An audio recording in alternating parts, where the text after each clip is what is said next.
পানি দিয়ে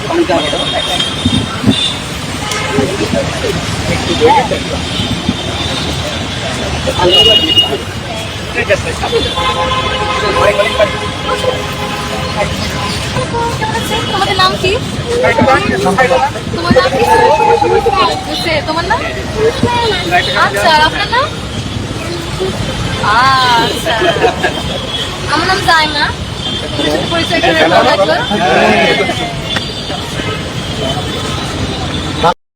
একটা জিনিস খেয়াল করেছেন, নির্বাচনের পর যারা প্রধানমন্ত্রী হন, অতীতে যারা হয়েছেন, তখন তারা একটা নিরাপত্তা প্রোটোকলের মধ্যে ঢুকে যায়।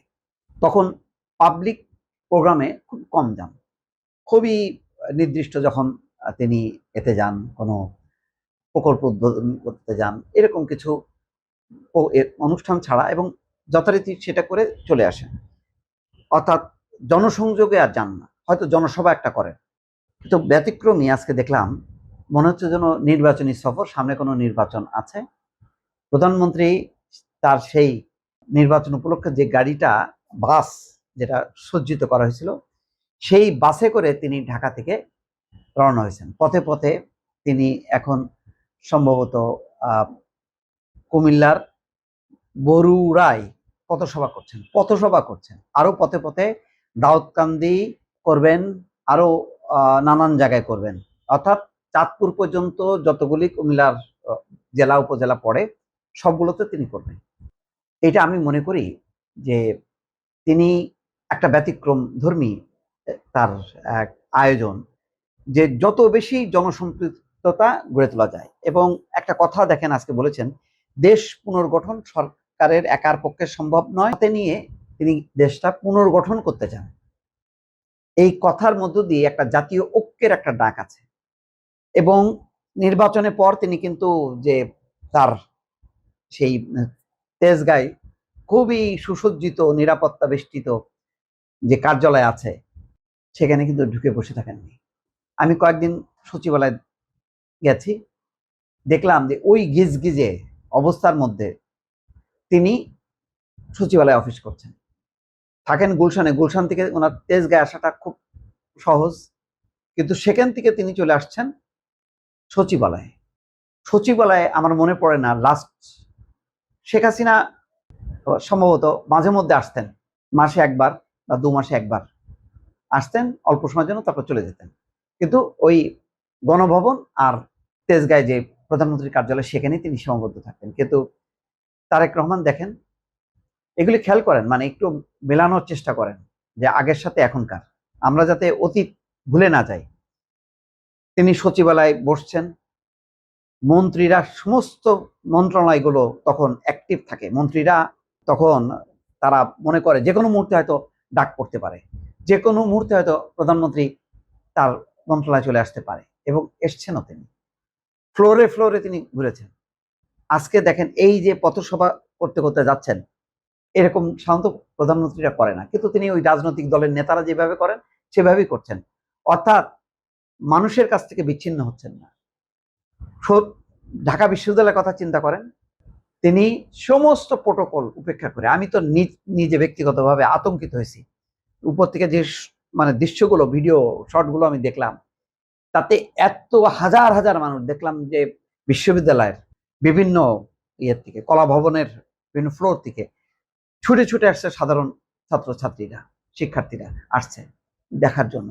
এবং মানে তিনি যত হাঁটছেন, পথ আস্তে আস্তে বিশাল বড় হচ্ছে, এবং তার পাশে যে সিকিউরিটি এবং তার ব্যক্তিগত কর্মকর্তারা হিমশিম খেয়ে যাচ্ছেন, এবং সমস্ত ধাক্কাটা তাদের উপরে গেছে।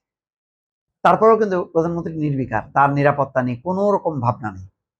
এইরকম ঘটনা সাধারণত আমি দেখি না। আমি লাস্ট কবে দেখছি আমার মনে পড়ে না। অন্তত প্রধানমন্ত্রী হবার পর যে এই ধরনের নিরাপত্তা বড় কথা না, মানুষের সাথে সংযোগ স্থাপন করা, এই যে পথসভা করতে করতে যাচ্ছে, তার মানে বুঝতে পারছেন উনি কিন্তু ঘরবন্দি হবেন না। উনি শীততাপ নিয়ন্ত্রিত কক্ষের মধ্যে থেকে উনি চালাবেন, আর যে যা বলবে সেটা শুনবে, এটা শুনবে না। তিনি নিজে বুঝতে চান, নিজে পালসটা অনুভব করার জন্য তিনি বেরোচ্ছেন। কিন্তু আজকে তিনি হেলিকপ্টারে করে চলে যেতে পারতেন ওই চাঁদপুরে খাল খনন কর্মসূচি, তখন থেকে করে দ্রুম করে আবার চলে আসতে পারতেন তার তেজগাঁয় বা অথবা সচিবালয়, কিন্তু না, তিনি এটাকেও একটা জনসংযোগ, এই জন্য বলছেন যে সবার অংশগ্রহণ দেশ পুনর্গঠনে, ব্যতিক্রম ধর্মী আয়োজন এবং আসলে সম্ভব। আমার শুধু একটাই ভয় হয়, বা সেটা হলো প্রধানমন্ত্রী যেভাবে চলছেন, যেভাবে চাইছেন, ওনার টিমকে কি সেভাবে প্রস্তুত করছেন কিনা, বা অন্যরা দলের নেতারা এটাকে অনুসরণ করে তার মতন হবার চেষ্টা করছেন কিনা, এটা নিয়ে আমার একটা কনফিউশন আছে এখনো। যদি আস্তে আস্তে যদি ওনার সাথে ম্যাচ না করতে পারে, তারেক রহমান প্রধানমন্ত্রী হিসেবে সফল হবেন না শেষ পর্যন্ত। হয়তো এটা একটা স্মৃতির মধ্যে থেকে যাবে, তিনি চেষ্টা করেছিলেন কিন্তু পারেননি। কিন্তু ওনার এই চেষ্টার, ওনার যে তার যদি অন্তত 50% উনি তার টিমমেটদের, তার আশেপাশের মন্ত্রিসভা নীতি নির্ধারক যাদেরকে তিনি চুজ করেছেন, তারা যদি অন্তত 50% অ্যাচিভ করতে পারে, আমি মনে করি যে এই সরকার হবে একটা ব্যতিক্রমী সরকার, একটা অসাধারণ সরকার। বললাম আগে ভাগে, কারণ এখন থেকে হচ্ছে আমরা লক্ষ্য করছি, দৃষ্টিতে রাখবো প্রতিটা পদক্ষেপ, প্রতিটা কথা, যে সরকার কিভাবে চলছে, সরকার প্রধান কিভাবে চালাচ্ছেন, এবং সরকার প্রধানের সাথে অন্যরা ম্যাচ করতে পারছেন কিনা। ভালো থাকবেন, আল্লাহ হাফেজ।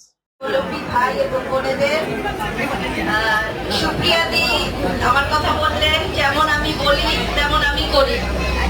আমি করি এই কারণে, আমি আসলে সকল রাজনীতিবিদদের মতো না, আমি আমার মতো। আপনারা সকলে ফরিদপুরবাসী আমাকে ভোট দিয়ে এমপি করেছেন।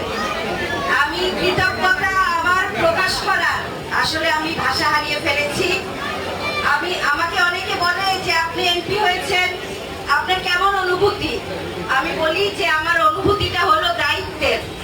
আমার খুশি হওয়ার কোনো নাই, সুযোগ নাই, আমার অনেক দায়িত্ব।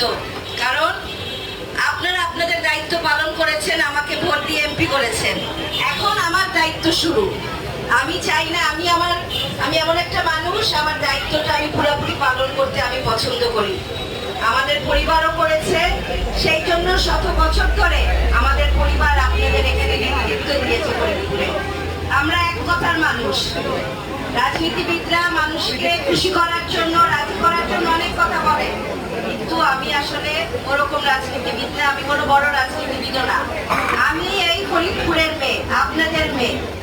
আপনাদের সেবা করার জন্য স্বয়ং আল্লাহ আমাকে এমপি বানিয়েছে, এবং এই পৃথিবীতে ছিলেন আপনারা, আমার সাহায্য করেছেন। তো আমি সকলের প্রতি, আল্লাহর প্রতি যেমন আমার সৃষ্টিকর্তা